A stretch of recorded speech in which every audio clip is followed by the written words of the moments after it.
बिस्मिल्लाहिर्रहमानिर्रहीम। अस्सलाम वालेकुम मोहतरमतुल्लामीन। आज हम शुरू करने जा रहे हैं मदनी कायदा की तख्ती नंबर 17, जिसमें मद्दात के कायदे हैं। मद्दात के जो कुल कायदे हैं वो 6 हैं और मद्दा के बारे में हम ऑलरेडी हरूफ मद्दा तख्ती में पढ़ चुके थे कि मद्दा के मायने क्या होते हैं। मद्दा के मायने होते हैं दराज करना और खींचना, यानी कि आवाज़ को लंबा करके पढ़ना।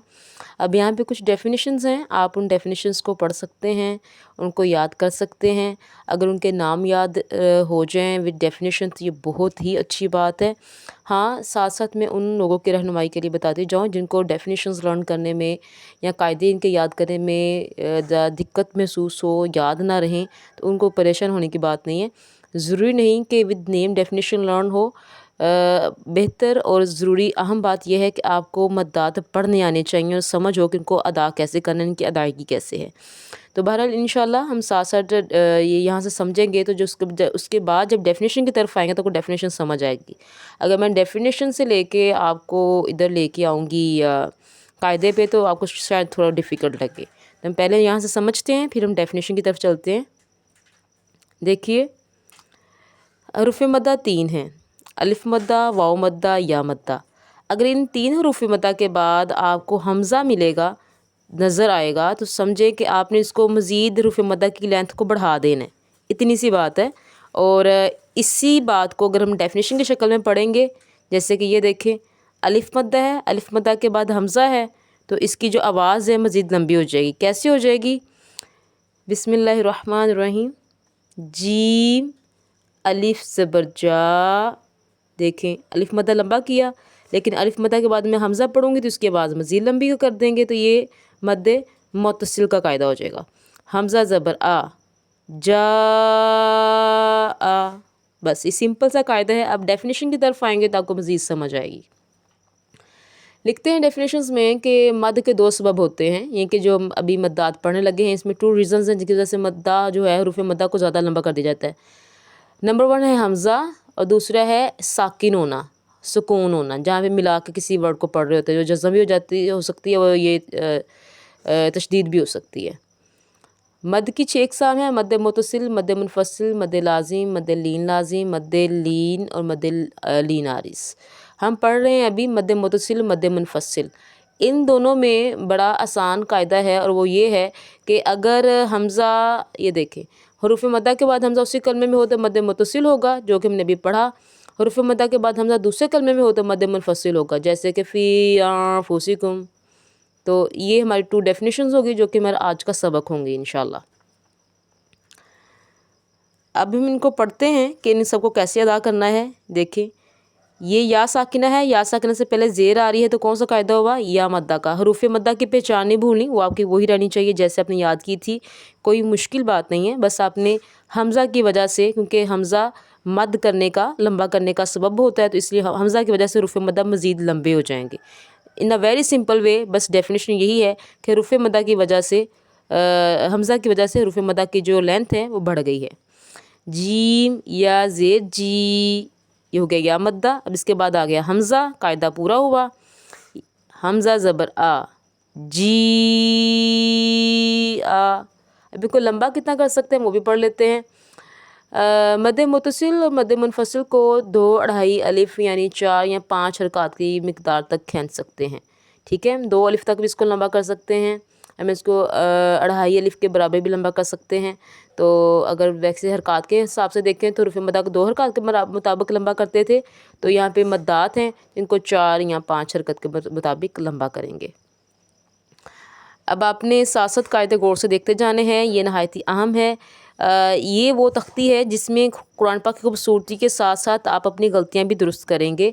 इसमें बहुत सी गलतियाँ होती हैं, जैसे कि ये जो वर्ड्स हैं तशदीद के साथ, इनको बहुत सी जो कह लें कि लोग हैं पढ़ने वाले कुरान पाक, वो इनको आसान तरीके से अदा करने के बजाय पढ़ते ही गलत हैं। तो खूबसूरती के साथ साथ मद्दात कुरान पाक पढ़ना भी सीखेंगे हम लोग यहाँ पे। देखें, वाओ लाम ज़बर वल, अब लाम खड़ा ज़बर ला, वल्ला खड़ा ज़बर मतलब अलिफ मद्दा। अब डेफिनेशन के मुताबिक या कायदे के मुताबिक अगर अलिफ मद्दा के बाद हमज़ा आता है तो इसको हम लंबा कर देंगे। अब देखें, ये खड़ा ज़बर मतलब अलिफ मद्दा, अलिफ मद्दा के बाद आ गया है हमज़ा, اور حمزہ پڑھتے ہی ہم اس کی لینتھ کو بڑھا دیں گے. حمزہ یا زیر ای، واللائی.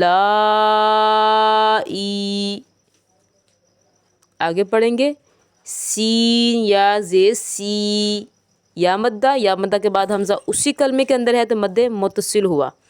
ادھر بھی دیکھیں حمزہ اسی کلمے میں ہے اور یہ سارے مد متصل کے قاعدے ہیں. سین یا زیر سی، حمزہ تا زبر ات، اور اس کو لمبا کر دیں گے ہم لوگ. سی ات. حمزہ پیش او، لام کھڑا زبر لا، اولا. اب پھر دیکھیں کھڑا زبر آ گیا ہے. کھڑا زبر کا کیا مطلب ہے؟ الف مدہ، ایک دوسرے کے قائم مقام ہوتے ہیں. کھڑا زبر لکھا ہو یا الف مدہ لکھا ہو تو ایک ہی قاعدہ ہوتا ہے دونوں کا. تب کھڑا زبر کے بعد دیکھیں حمزہ اسی کلمے کے اندر ہے تو ہم اسے کیا کریں گے، اس کو مزید لمبا کر دیں گے، جو کہ کون سا مدہ بن جائے گا؟ مد متصل. میں بار بار کہتی جاؤں آپ لوگ کی آسانی کے لیے، آپ لوگ کو مدات کے نام یاد رہ جاتے ہیں، یہ بہت ہی اچھی بات ہے. اگر ڈیفینیشن یاد رہتی ہے تو یہ اور بھی اچھی بات ہے. لیکن اگر ڈیفینیشن یاد نہ رہے، نام یاد نہ رہیں تو کوئی پریشانی والی بات نہیں. آپ کو بس احسن طریقے سے سمجھ کے یہ پڑھنے آنے چاہیے کہ ہم لمبا کیوں کر رہے ہیں، اور یہ ہونے چاہیے لمبے. حمزہ زیر ای. اب دیکھیں کھڑا زبر مطلب الف مدہ کو ہم لمبا کر دیں گے حمزہ کی وجہ سے. اولائی. کاف زبر کا، اولائی کا. حا زبر حا، دال الف زبر دا، حدا. حمزہ زیر ای، حدائی. قاف زبر قا، حدائق. آگے دیکھیں قاف پیش قو، رو واو پیش رو، قرو. واو مدہ ہے، واو مدہ کے بعد دیکھیں حمزہ اسی کلمے میں ہے. حمزہ دو زیر ان، قرو ان. حمزہ واو زبر او، لام زیر لی، یہ لین کا قاعدہ ہے. اولی. یا الف زبر یا، اولیاء. الف مدہ کے بعد کیا آ گیا؟ حمزہ. تو کیا ہو گیا؟ مدہ کو لمبا کر دیں گے. اولیاء. حمزہ زبر آ، اولیاء. با زیر بی، میم الف زبر ما، بیما. اب مد کا نام ہم بدلیں گے، سبب سیم رہے گا، ریزن سیم رہے گی مدہ کو زیادہ لمبا کرنے کی، حروف مدہ کو. وہ یہ ہے، دیکھیں اب غور سے سنیے گا. الف مدہ کے بعد دیکھیں کہ حمزہ آ گیا ہے دوسرے کلمے میں. یہ اس کلمے کا حصہ نہیں ہے، یہ چونکہ ایک ہی کلمات تھے ان کے اندر حمزہ تھا تو یہ مد متصل کا قاعدہ تھا. اب یہ ایک علیحدہ کلمہ ہے اور انزل ایک علیحدہ کلمہ ہے. اب پہلے والے کلمے کا جو اینڈ ہے وہ ہوا ہے حروف مدہ پہ، یعنی کہ الف مدہ پہ، اور اگلے کلمے کا آغاز ہے وہ حمزہ سے ہو رہا ہے. آپ کو پتہ ہے اس کو حمزہ